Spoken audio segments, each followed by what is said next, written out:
eu, Glitter Unicorn, iar acest videoclip va fi puțin mai special pentru că nu va fi nici cu LPS, nici cu MLP. Va fi cu Lego. Deci să începem. Mia! Mia, coboară până jos, te rog. Ok, cobor acum. Oh, ce bine că am pus în sfârșit scara unde trebuie. Să nu cad. Bună dimineața, mătușică Sofie. Bună dimineața, Mia. De ce m-ai chemat aici? Oh, păi, dragă, am o surpriză pentru tine. Oh, super! Unde e? Unde e? Unde e? Oh, păi, este puțin mai mare, așa că n-am putut să o aduc. Și când o să vină? Cel mai probabil la 12. Oh, super! Dar ce e? Este o surpriză. Ok. O să-ți dau niște indicii și poate o să-ți dai seama ce este. Ok. Unde sunt indiciile? Păi o să mergem în boxă la cai.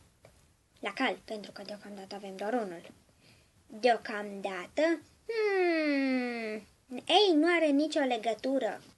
Încă. Ok, atunci să mergem în boxă la cal.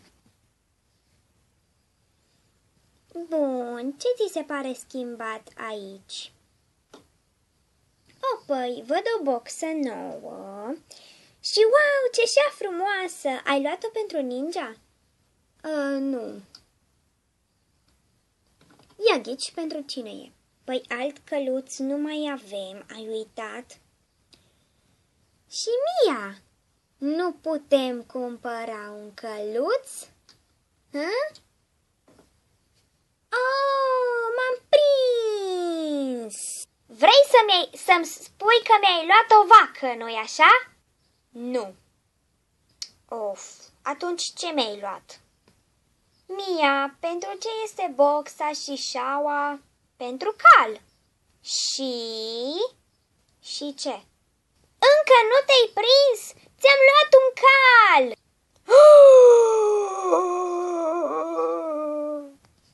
Îți mulțumesc! Cu plăcere, Mia.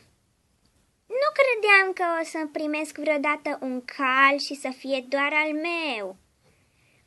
Ei bine, chiar la asta m-am gândit și am zis că de ce nu-ți iau și ție unul. Super, mulțumesc! Și când vine? Păi ar trebui să vină probabil pe la 12 sau ceva de genul, dar eu mă duc la clinică să-l iau. La clinică? E bolnav? Nu, dragă, acolo l-am... I-am spus șoferului să aducă calul. Ok, și cum o cheamă? Sau îl cheamă? Păi, o cheamă Spice.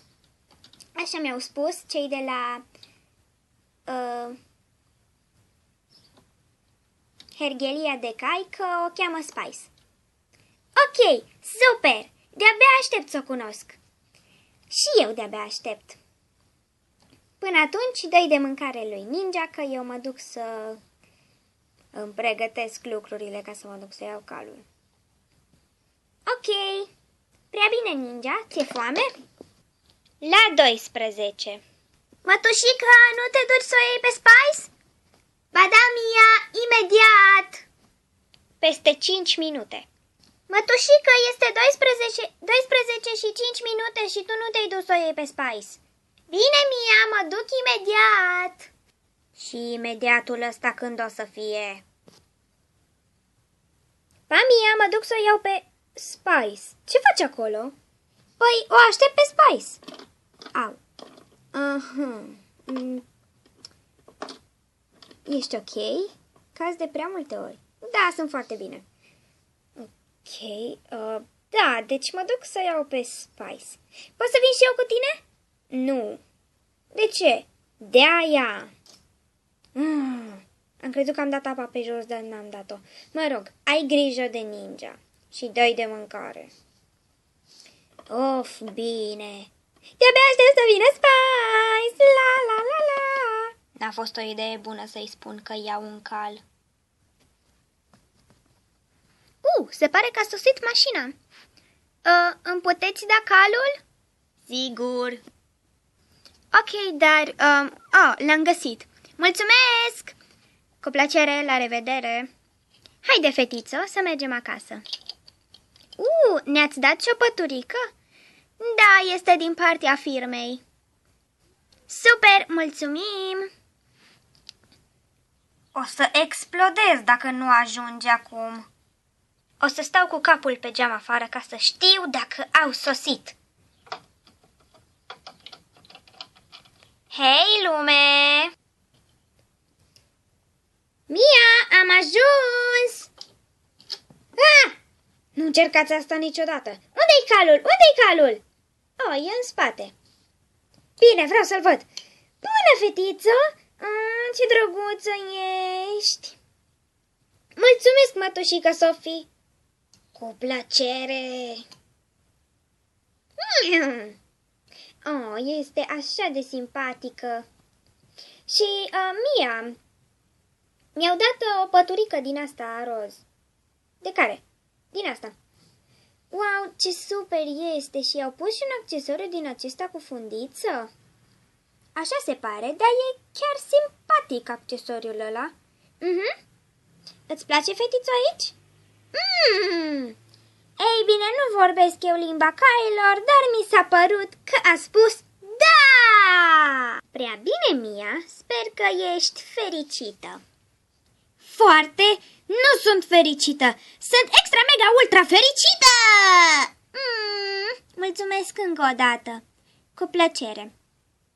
Mă rog, acum o să mă duc să iau câteva mere și morcovi pentru căluți. Dar sunt... Unde? Acolo unde e fântâna. Nu este o fântână, este o chiuvetă cu diferite chestii. Da, acolo sunt câteva mere și morcovi. Ok. Bine, fetițo, haideți să vedem cum îți stă cu această păturică super drăguță. Ia să o punem noi frumos pe tine. Wow, Spice, îți stă chiar foarte bine. Ok, fetițo, haide să te ducem în boxă. Ok. Cred că o să fim cele mai bune prietene. Spice. Ei bine, acesta a fost videoclipul. Nu uitați să dați like dacă v-a plăcut și să vă abonați. Pa!